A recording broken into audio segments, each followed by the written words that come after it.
మహాదేవ శ్రీమాత్రే నమః. Welcome to our channel. ద్వాదశ రాశులకు సంబంధించి జూలై నెలలో మరి 12 రాశుల వారికి ఏ విధంగా ఉండబోతున్నాయి అనేటువంటి విషయం కావచ్చును. అదేవిధంగా ఏ రాశుల వారికి అద్భుతమైనటువంటి రాజయోగాలు పట్టబోతూ ఉన్నాయి. మరి ఇక్కడ సూర్యుడు శుక్రుడు కూడా కలవబోతూ ఉన్నారు ఈ నెలలో. కనుక ఈ ద్వాదశ రాశులలో ఎవరికి బాగుంది, ఎవరికి బాగాలేదు అనేటువంటి విషయాన్ని క్షుణ్ణంగా కూడా ఈ యొక్క వీడియోలో మనం తెలుసుకుందాం. ముందుగా విషయం ఏమిటి అంటే, గోచారం వేరయ్యా, గ్రహచారం వేరు. ఈ విషయాన్ని మీరు గమనించుకోండి. గోచారంలో గ్రహాలు మారుతూ ఉంటాయండి. మనకు కుజుడు 40 రోజులకు ఒకసారి, 45 రోజులకు, అదేవిధంగా శుక్రుడు 20-25 రోజులలో, చంద్రుడు 1-2 రోజులలో మారిపోతూ ఉంటాడు, గురువు సంవత్సరానికి ఒకసారి మారిపోతూ ఉంటాడు, శని భగవానుడు 2.5 సంవత్సరాలకు ఒకసారి మారిపోతూ ఉంటాడు. కానీ మీరు జన్మించినటువంటి సమయంలో ఒక లగ్నం అనేటువంటిది ఒకటి ఏర్పడుతుందండి. అది 100% కరెక్ట్. అందులో ఏ గ్రహాలు కూడా మారవు. లగ్నం ఏదైతే ఉంది ఆ లగ్నాన్ని ఆధారంగా చేసుకొని ఏ గ్రహాల యొక్క స్థితిగతులు, అదేవిధంగా ఈ గ్రహాలు ఏ నక్షత్రంలో ఉన్నవి అనేటువంటిది ప్రజెంట్గా నడుస్తుంది, పాస్ట్ ఏ విధంగా ఉంది, రేపు ఏ విధంగా ఉండబోతూ ఉన్నది అనేటువంటిది క్లియర్ కట్గా అర్థమవుతుంది. ఎందుకంటే సబ్జెక్ట్ ఉంటే అమ్మవారి దయ వలన తప్పకుండా డేట్ ఆఫ్ బర్త్, పుట్టిన సమయం కొట్టగానే వారి యొక్క జాతకం మనకు దర్శనమిస్తుంది. ఈ విషయాన్ని గమనించుకోండి. మరొక మాట, వ్యవహారిక నామము వేరుంటుంది, జన్మనామం వేరే ఉంటుందండి. ఉదాహరణకు రమేషు అనేటువంటిది నామకరణం ఉందనుకోండి, తన యొక్క జన్మనామము ఏ లక్ష్మణో ఏ సురేషో ఉంది అనుకుంటే తను రెండు రకాలుగా కూడా ఈ యొక్క జాతకాన్ని పర్యవేక్షించుకోవాలి. ఎందుకు అంటే, ఇప్పుడు గ్రహచారం వేరు, గోచారం వేరు. మీ యొక్క పేరు సురేష్ ఉంది అనుకుందాము, మీ జన్మనామం లక్ష్మణ్ ఉంది అనుకుందాం. చూశారా, లక్ష్మణు అంటే మనకి ఏమొస్తుంది, మేషరాశి కింద పడడం జరుగుతూ ఉంటుంది. మరి సురేషు అంటే శతభిష నక్షత్రము మనకు కుంభరాశి చూసుకోవాల్సి వస్తుంది. కనుక తప్పకుండా మరి ఏది నిర్ధారణ అనేటువంటిది గురువులను కలిసి మీరు మరి ప్రజెంట్గా ఉండేటువంటి సిచ్యువేషన్ గురించి తెలుసుకోవాల్సిందిగా కోరుకోవడం జరుగుతున్నది. మహాదేవ శ్రీమాత్రే నమః. మరి ముందుగా మేషరాశి వారికి ఏ విధంగా ఉంది, ఈ యొక్క మనకు జూలై నెలలో ఏ విధంగా ఉంది అనేటువంటి విషయాన్ని ఈ యొక్క వీడియోలో తెలుసుకుందామండి. మరి మేషరాశి వారు, వీరి యొక్క ప్రజెంట్గా గ్రహస్థితి ఈ విధంగా ఉంది అండి. అంటే మనకు ఇక్కడ రాహుగ్రహం ఉంది, అదేవిధంగా ఇక్కడ కేతుగ్రహం ఉందండి. విన్నారా, రాహువు కేతువు ఇక్కడ ఉండడం జరిగింది. మనకు ద్వితీయంలో మీకు గురుడు కుజుడు, అదేవిధంగా మీకు వచ్చేసి 4వ స్థానంలో అండి శుక్రుడు సూర్యుడు కూడా ఉండడం జరిగింది మీకు 4వ స్థానంలో.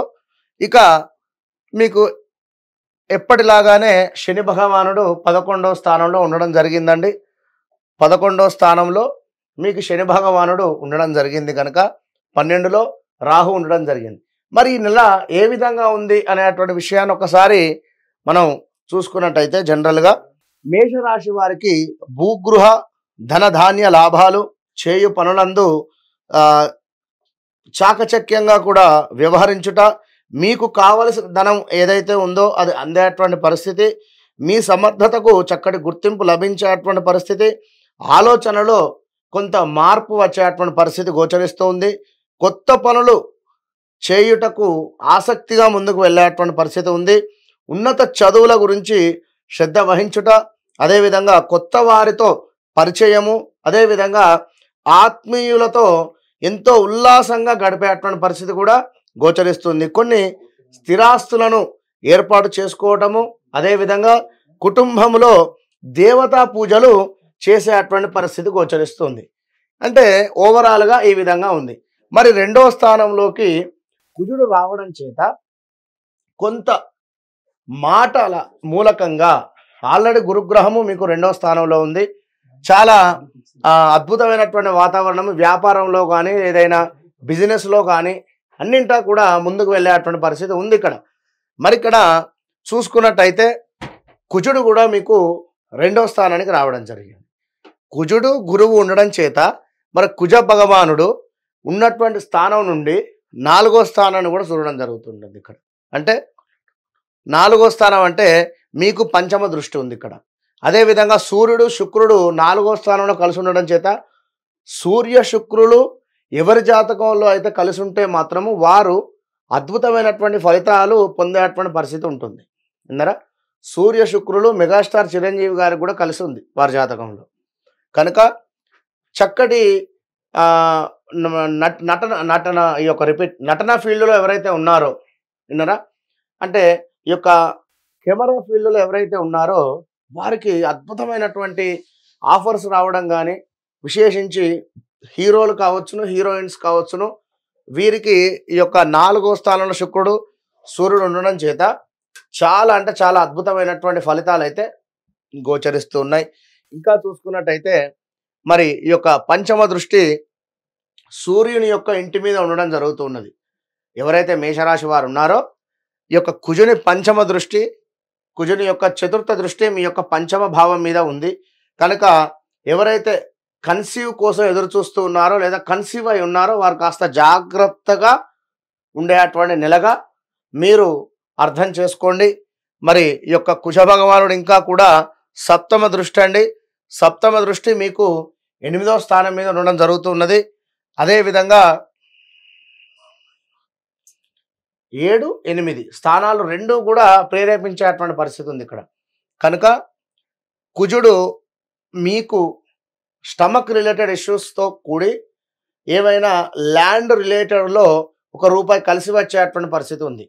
అంటే ల్యాండ్స్ ఏమైనా ల్యాండ్స్ రంగంలో కానీ ఏమైనా ల్యాండ్స్ తీసుకోవాలి అనుకున్నా లేదా ల్యాండ్ రిలేటెడ్ ఏమైనా ఇష్యూస్ ఉన్నా కూడా తప్పకుండా కూడా క్లియర్ అయ్యేటువంటి పరిస్థితి ఉంది. మరి ఇంకా కూడా చూసుకున్నట్టయితే ఈ యొక్క కుజ భగవానుడు మనకు ద్వితీయాత్ ఉండడం వల్ల కొంత దుష్టులతో అకారణమైనటువంటి కలహాలు ఉన్నవి, కొంత ప్రమాదం ఉన్నది, కార్యవస్తు నాశనం ఉన్నది, కొంత ఇబ్బందికరమైనటువంటి వాతావరణం ఉన్నది. మరి 7వ స్థానం దృష్టి ఉంది కనుక ఉదర నేత్ర సంబంధ వ్యాధులు ఉన్నవి, శ్వాసకోశ సమస్యలు ఉన్నవి, రుణ బాధ కొంత ఎంతో కొంత ఏర్పడేటువంటి పరిస్థితి గోచరిస్తూ ఉన్నది ఈ యొక్క మేషరాశి వారికి. మరి 4వ స్థానంలో ఈ యొక్క మీ పంచమ దృష్టి ఉండడం చేత కొంత సంతానం చెప్పిన మాట వినడం లేదు అనడం కానీ లేదా కొంత సంతానానికి సంబంధించినటువంటి ఇబ్బందులు ఏర్పడేటువంటి పరిస్థితులు గోచరిస్తూ ఉన్నవి. కనుక మేషరాశి వారు తప్పకుండా ఈ యొక్క జూలైలో అమ్మవారి యొక్క సేవ, అసలే ఆషాఢ మాసము కనుక అమ్మవారికి సంబంధించి ఏదైనా కుంకుమార్చనలు కానీ అభిషేకాలు కానీ లేదా అమ్మవారికి ఏమైనా వస్త్రాలు డొనేట్ చేసేటువంటి పరిస్థితులు కానీ లేదా సుబ్రహ్మణ్యేశ్వర స్వామికి అభిషేకం కానీ చక్కటి భస్మం తీసుకొని చిక్కగా కలిపి భస్వంతో సుబ్రహ్మణ్యేశ్వర స్వామికి అభిషేకం చేసేటువంటి ప్రయత్నం చేయండి.